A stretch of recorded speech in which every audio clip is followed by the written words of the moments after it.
Sveiki! Šiandien tęsime vėl vasarą su knyga skaitymus. Šį kartą pasirinkau Vytauto Misevičiaus knygą, jau klasika tapusią knygą Danuko Dunduliuko nuotykiai. Ir istorija, kaip Danukas tapo čempionu. Mūsų gatvės vyresnieji vaikai žaidė futbolą su Žilvičių skersgatviu ir laimėjo 11-0. Kad apsidžiaugėm, juk mūsų gatvės futbolo komandoje dalyvavo Algio brolis Tomas. Ir Tomas pasidarė ne Tomu. Lėčiau vaikščioti ėmė, vis storesniu balsu stengėsi kalbėti. Kartą sušaukė jis mus mažuosius ir savo storų balsu sako: "Vaikai, aš organizuoju sportininkus." Ir suskirstė Algis, Stasiukas ir Mindaugas šokinės į tolį. Mikas, Vytukas ir aš bėgsim. Pradėjome rungtyniauti savo kieme.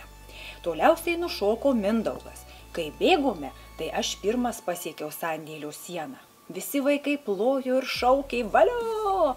Kitą dieną aš vėl laimėjau pirmą vietą, pralenkiau visus mūsų gatvės vaikus. Vėl visi šaukė valio. Man šaukė Danukui Dunduliukui. Dar po savaitės lenktyniavau su Žilvičių skersgatvio bėgimo čempionu Linu ir vėl laimėjau. "Tu, Danuk, dabar mūsų čempionas", pagyrė mane Tomas. "O mėnesio lenktyniausiu su Šernų gatve. Žiūrėk, kad būtum geros formos." Aš žinoma pasakiau seneliai ir mamai ir tėčiui, kad tapau bėgimo čempionu ir rungtyniausiu su Šernų gatve. "Tik formos reikės laikytis", pridūriau, kad vėl nugalėčiau. O senelė vakare paklausė manęs: "Tai kokios formos tu turi laikytis, Danuk?" Na, kad būčiau greitas, stiprus, atsakiau, kad ir toliau čempionu likčiau. Ir senelė labai panoro, kad aš čempionu būčiau. Todėl dabar vakarais anksti mane guldė, o rytais liepdavau ilgai patale gulėti. Vis skaniais pyragaičiais valgydinau, saldainiais vaišinu. Jeigu jau eidavome pasivaikščioti į parką, žiūrėdavau, kad nepavargčiau.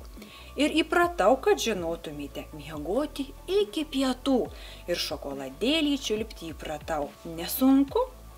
Vieną dieną atėjo Tomas ir pažadino mane. "Kelkis, miegali", tarė jis. "Popiet lenktyniausim su Šernų gatve. Ateik prie upės." O kaip Danukui sekėsi lenktyniauti su Šernų gatve, ateikite į biblioteką ir pasimkite knygelę Danuko Dunduliuko nuotykiai ir joje rasite šios istorijos pabaigą. Iki!